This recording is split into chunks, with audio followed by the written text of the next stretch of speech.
नमस्कार। जो लोग गिरने से डरते हैं वह जीवन में कभी उड़ान नहीं भर सकते हैं। तो साथियों, मैं कुलदीप सिंह नेगी अपने YouTube चैनल कुलदीप नेगी में आपका स्वागत करता हूं। जैसे कि हमारे इस YouTube चैनल में मेरे इस YouTube चैनल में लगातार आगामी जो परीक्षाएं हैं उन परीक्षाओं से संबंधित, जैसे पुलिस भर्ती की परीक्षा हो गई, कनिष्ठ सहायक की परीक्षा हो गई, सींचपाल की परीक्षा हो गई, फॉरेस्ट गार्ड की परीक्षा हो गई या अन्य परीक्षाओं से संबंधित तैयारी करवाई जाती है। और इसी तैयारी से संबंधित इस YouTube चैनल में लगातार आगामी जो परीक्षाएं हैं उन परीक्षाओं से संबंधित, जैसे पुलिस भर्ती की परीक्षा हो गई, कनिष्ठ सहायक की परीक्षा हो गई, सींचपाल की परीक्षा हो गई, फॉरेस्ट गार्ड की परीक्षा हो गई या अन्य परीक्षाओं से संबंधित तैयारी करवाई जाती है। और इसी तैयारी से संबंधित यहाँ पर हम आज पढ़ेंगे हिंदी। हिंदी आपके पास 20 नंबर की पूछी जाएगी और उस 20 नंबर के अंतर्गत हमें हिंदी भाषा में आज हम पढ़ने जा रहे हैं कवि परिचय। इससे पहले की क्लासों में हमने पढ़ा कवि परिचय में आपका कबीरदास पढ़ा और तुलसीदास के बारे में हम पीछे की क्लास में पढ़ चुके हैं। तो साथियों, इसी श्रृंखला को आगे बढ़ाते हुए आज की क्लास में हम पढ़ने जा रहे हैं। तो आप देखोगे सूरदास।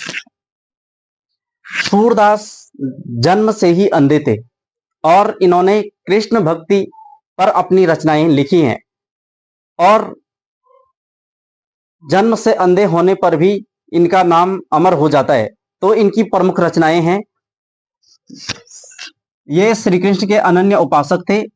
इनको एक उपाधि दी गई थी खंजन नयन की। खंजन नयन के नाम से भी इनको जाना जाता है। यह उपाधि इनको श्याम सुंदर दास जी द्वारा दी जाती है। इनका जो समय माना जाता है सूरदास का 1478 से 1503 ईस्वी का समय माना जाता है। 1478 से 1503। और जन्म से ये अंधे थे। इनका जन्म रेणुका क्षेत्र में माना जाता है, मथुरा में। और कुछ विद्वान इनका जन्म दिल्ली में भी मानते हैं। ये ब्राह्मण परिवार से संबंधित थे और इनकी भाषा ब्रज भाषा थी। इन्होंने अपनी जो रचनाएं लिखी हैं ब्रज भाषा में लिखी हैं। इसके अतिरिक्त साथियों, इनका जो निवास स्थान था गौ घाट, मथुरा और वृंदावन के बीच में गौ घाट था, जो मथुरा और वृंदावन के बीच में था। इसके अतिरिक्त ये जो इनका संप्रदाय था पुष्टि मार्ग संप्रदाय से संबंधित थे ये। और इनके गुरु वल्लभाचार्य थे। इनको अष्टछाप के नाम से भी जाना जाता था। इनको अष्टछाप का कवि भी माना जाता है सूरदास को। आगे बढ़ते हैं। इसमें इनकी प्रसिद्ध रचनाओं की बात करें तो सूर सागर, जिसको राग सागर भी कहते हैं, सूर सागर को ही राग सागर भी कहते हैं।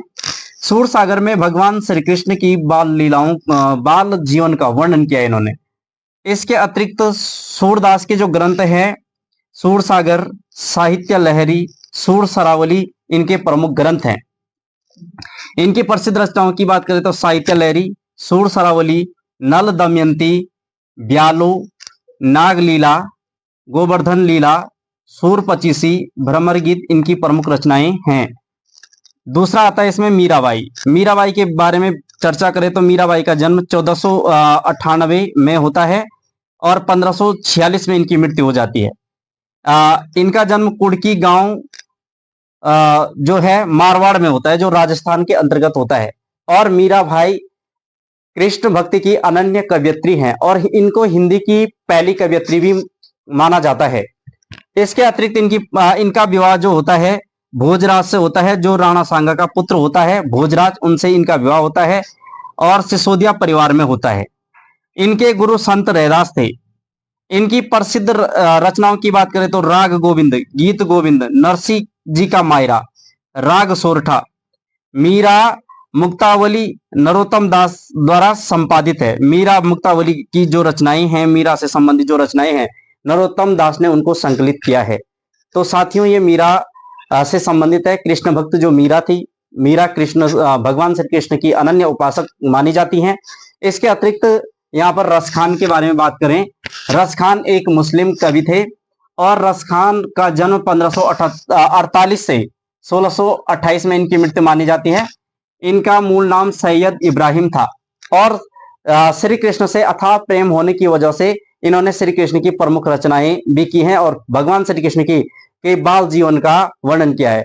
जैसे कि धूरी भरे अति शोभित श्याम मुझ तैसी बनी सिर सुंदर चोटी, केलत खात फिरे अंगना पग पैजनी बाजती पीरी कचोटी, या छवि को रसकान बिलोकत वारत काम कला निज कोटि।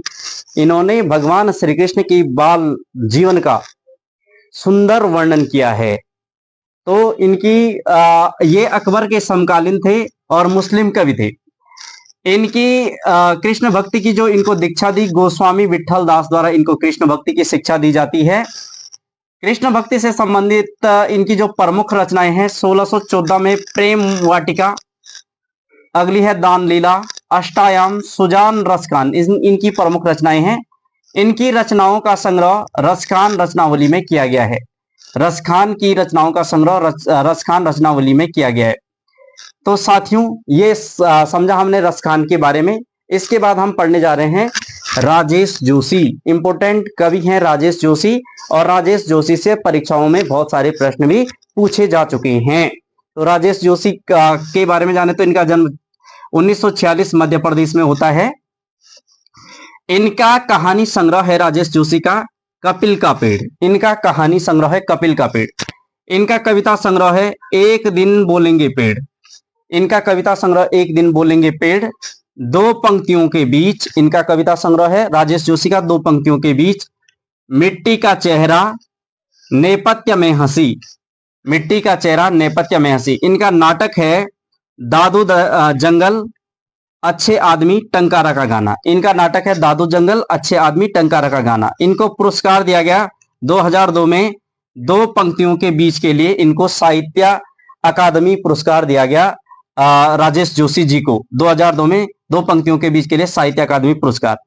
इन्होंने अनुवाद भी किए हैं। जैसे मायकोस्की की कविता का अनुवाद इन्होंने पतलून पैना बादल से किया है और भृतहरि की कविता की रचना इन्होंने भूमिका कल्पलता यौ भी भृतहरि की कविता का अनुवाद इन्होंने किया है।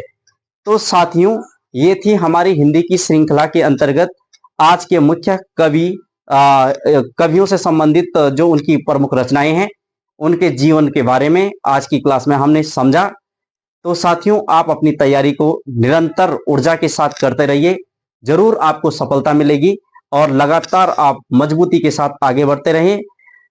और साथियों यदि आप ऑफलाइन माध्यम से तैयारी करना चाहते हैं तो हमारा संस्थान है प्रगति करियर कोचिंग संस्थान, निकट यूनियन बैंक, मेन मार्केट अगस्त मुनि, जनपद रुद्रप्रयाग से भी आप लोग जुड़ सकते हैं। तो साथियों आज की क्लास में इतना ही। आपका भविष्य मंगलमय हो। तब तक के लिए आप लोगों का धन्यवाद।